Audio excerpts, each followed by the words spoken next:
देखिए साहब, ये वीडियो सभी स्टेट पॉलिटेक्निक स्टूडेंट्स के लिए काफ़ी ज़रूरी है। चाहे आप यूपी पॉलिटेक्निक एंट्रेंस एग्ज़ाम देने वाले हों या बिहार पॉलिटेक्निक एंट्रेंस एग्ज़ाम देने वाले हों या फिर all state polytechnic entrance exam देने वाले हों, किसी भी स्टेट से अगर आप पॉलिटेक्निक का फॉर्म भरे हैं तो इस वीडियो को आप ज़रूर देखिएगा, क्योंकि इस वीडियो में मैं समांतर चतुर्भुज के कुछ मोस्ट इम्पॉर्टेंट क्वेश्चंस को आपको कराने वाला हूं। और वीडियो के लास्ट में मैं आपसे एक क्वेश्चन भी पूछूंगा जिसका आंसर आपको कमेंट बॉक्स में देना है। देखते हैं कितने स्टूडेंट इसका करेक्ट आंसर दे पाते हैं। तो सबसे पहले हम चलिए जानते हैं समांतर चतुर्भुज के बारे में, कुछ बातें समझ लेते हैं जिससे हमें सवाल सॉल्व करने में काफ़ी आसानी होगी। तो यहाँ पे हम बना लेते हैं एक समांतर चतुर्भुज। ठीक है, ये समांतर चतुर्भुज हमने बना लिया, इसका नाम हमने रख दिया ए बी सी और डी। तो एक्चुअली देखिए, समांतर चतुर्भुज को समझिए, इसका इंग्लिश होता है पैरेललोग्राम। ठीक है, इसको अगर समझेंगे तो हम कह सकते हैं कि ऐसा चतुर्भुज जिसकी सम्मुख भुजाएं समांतर और बराबर हों, यानी ए बी और सी डी एक दूसरे के समांतर, पैरेलल और बराबर हों। ठीक है, और ये वाले आमने सामने की भुजाएं समांतर और बराबर हों, समांतर चतुर्भुज कहलाता है। ठीक है, इनमें जो आमने सामने की भुजा है, जैसा कि आप सभी देख रहे हैं ए बी और सी डी, ये आमने सामने की भुजा है तो ये बराबर होनी चाहिए, समान होनी चाहिए। इसके अलावा जो सम्मुख कोण है, यानी सी के सामने वाला कोण कौन सा है, आप देख सकते हैं बी है, तो सम्मुख कोण भी आपका आपस में बराबर होना चाहिए, यानी एंगल सी बराबर एंगल बी और एंगल ए बराबर एंगल डी। तो ये जो है वो केस क्या हो जाएगा, समांतर चतुर्भुज का केस हो जाएगा। उसके अलावा एक और मोस्ट इंपॉर्टेंट पॉइंट कि जो समांतर चतुर्भुज होता है, इसके विकर्ण आपस में बराबर होते हैं। और एक चीज़ और ध्यान रखेंगे कि समांतर चतुर्भुज के विकर्ण जो है वो एक दूसरे को 90 डिग्री पर समद्विभाजित करते हैं। ठीक है, तो ये चीज़ आपको ध्यान रखना है। तो ये चीज़ अगर आपने ध्यान रखा है तो जाहिर सी बात है कि बहुत अच्छे से आप इस क्वेश्चन को कर सकते हैं कि समांतर चतुर्भुज के विकर्ण एक दूसरे को समद्विभाजित करते हैं, यानी आधे आधे पर विभाजित करते हैं। इसके अलावा जहाँ पे वो समद्विभाजित करते हैं वहाँ पे 90 डिग्री का एंगल बनता है। ठीक है, यानी ये वाला एंगल क्या हो जाएगा, 90 डिग्री हो जाएगा। आइए अब देखते हैं क्वेश्चंस को। क्वेश्चन हमारा स्क्रीन पे है कि समांतर चतुर्भुज ए बी सी डी के विकर्ण बिंदु O पर मिलते हैं यदि एंगल ओ ए बी बराबर 40 डिग्री तथा ओ बी ए का मान क्या होगा। अगर ओ ए बी बराबर 40 डिग्री है तो ओ बी ए का मान क्या होगा। तो सिंपली हम एक समांतर चतुर्भुज ए बी सी डी बनाएंगे, जैसा कि आप यहाँ पे देख सकते हैं ए बी सी और डी हमने बना दिया। ठीक है, इनके विकर्ण ये आपस में यहाँ पे जो है वो बिंदु O पर मिलते हैं, यानी कि एक दूसरे को बिंदुओं पर कट करते हैं।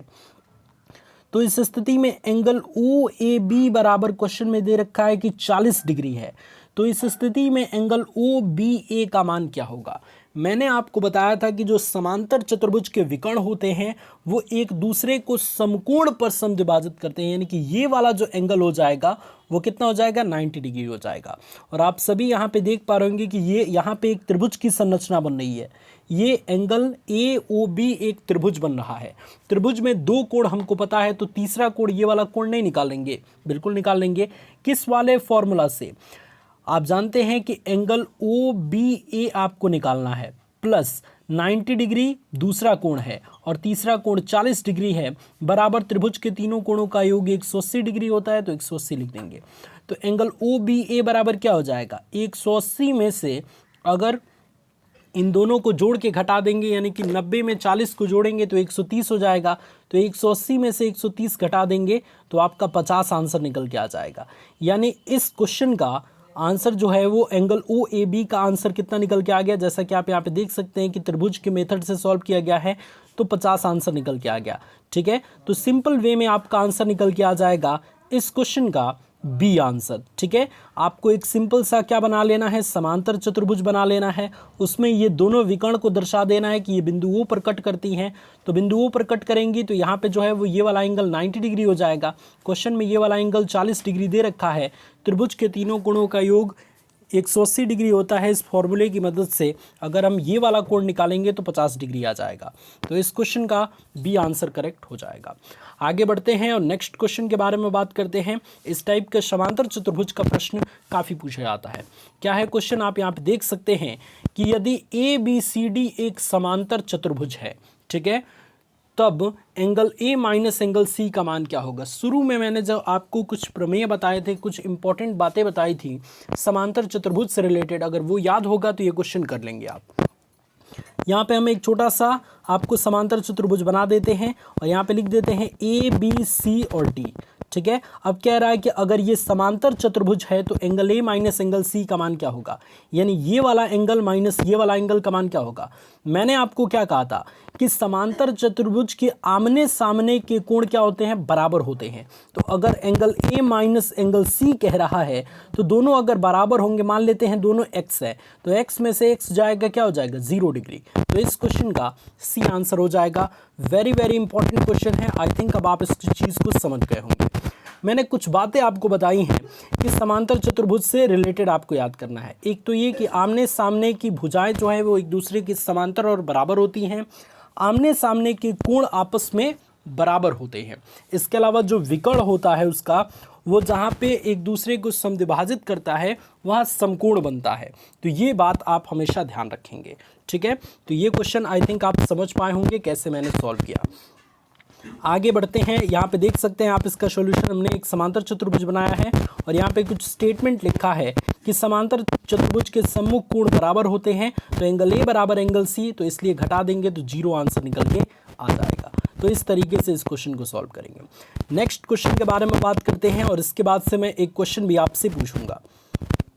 क्वेश्चन क्या कह रहा है कि एक समांतर चतुर्भुज के विकर्ण की लंबाई 8 सेंटीमीटर 6 सेंटीमीटर है, तो इसका आपको परिमाप ज्ञात करना है, पैरामीटर ज्ञात करना है अगर विकर्णों की लंबाई 8 और 6 दे रखा है।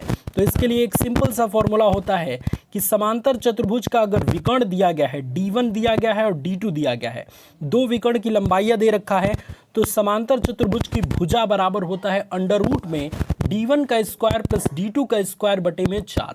ये फॉर्मूला का इस्तेमाल करके आप समांतर चतुर्भुज की भुजा ज्ञात कर सकते हैं। तो समांतर चतुर्भुज की भुजा बराबर D1 का मान 8 दे रखा है, 8 का स्क्वायर कर देंगे, D2 का मान 6 दे रखा है, 6 का स्क्वायर कर देंगे, बटे में 4 अंडर रूट कर देंगे। 8 का स्क्वायर 64 होता है, 64 प्लस 36 100 हो जाएगा।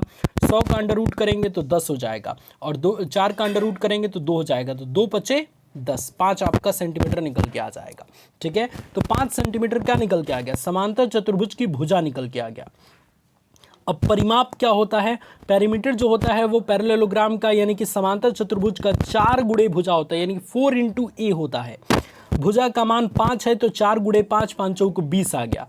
तो परिमाप हमारा कितना निकल के आ गया, परिमाप हमारा निकल के आ गया 20 सेंटीमीटर। अगर समांतर चतुर्भुज का विकर्ण दिया गया है तो भुजा, समांतर चतुर्भुज की भुजा निकालने का फॉर्मूला क्या होता है, अंडर रूट में D1 का स्क्वायर प्लस D2 का स्क्वायर बटे में 4। इसको हमेशा ध्यान रखेंगे। और उसके बाद से इसका परिमाप क्या होता है, इसका परिमाप होता है 4 गुणे भुजा। तो ये भी आप याद करेंगे। तो सिंपल से 2 स्टेप में आप इस क्वेश्चन को सॉल्व कर पा रहे हैं। तो इस क्वेश्चन को देख लीजिए, अच्छे से सॉल्व कर लीजिए और इस क्वेश्चन को प्रैक्टिस कर लीजिएगा। अब चलिए मैं एक क्वेश्चन आपसे पूछता हूँ, ये आप इसका सॉल्यूशन देख पा रहे होंगे, इसके अच्छे से प्रैक्टिस कर लेंगे आप, क्योंकि समांतर चतुर्भुज से रिलेटेड क्वेश्चन काफ़ी पूछा जाता है। ये क्वेश्चन मैं आपके लिए देता हूँ प्लस एक क्वेश्चन जो मैंने आपको कहा था कि मैं लास्ट में वीडियो के दूंगा, वो आपकी स्क्रीन पे है कि समांतर चतुर्भुज ABCD में विकर्ण AC बराबर अगर BD है तो एंगल ABC का मान क्या होगा। सपोज मैंने यहाँ पे एक समांतर चतुर्भुज बना लिया, कौन कौन सा, ABC और D, ये नाम भी हमने रख दिया। अब कह रहा है कि अगर AC वाला विकर्ण BD के बराबर है तो इस स्थिति में एंगल ABC का मान क्या होगा, ये वाला एंगल कितना होगा। एक छोटा सा अगर आप परिभाषा जानते होंगे तो आप आसानी से इसको बता सकते हैं कि एंगल ABC का मान कितना होगा, ठीक है। ये चीज़ आप बताइएगा ज़रा कमेंट में कि इसका आंसर क्या होगा, ठीक है, मैं आपका इंतज़ार करूंगा, देखते हैं कि कितना स्टूडेंट का करेक्ट आंसर आता है। आई होप आपका आज का ये वीडियो आपको काफ़ी अच्छा लगा होगा और ये वीडियो आप लाइक करेंगे, शेयर करेंगे और सबसे इम्पॉर्टेंट बात, अगर आप पहली बार चैनल पे आए हैं तो पांडे जी टेक्निकल चैनल को सब्सक्राइब कर लीजिए, क्योंकि दिन भर में आपको 4 से 5 वीडियो पॉलिटेक्निक एंट्रेंस से रिलेटेड दी जाती हैं और बहुत अच्छे से इस पर तैयारी कराई जाती है। आपका बहुत बहुत धन्यवाद इस वीडियो को देखने के लिए।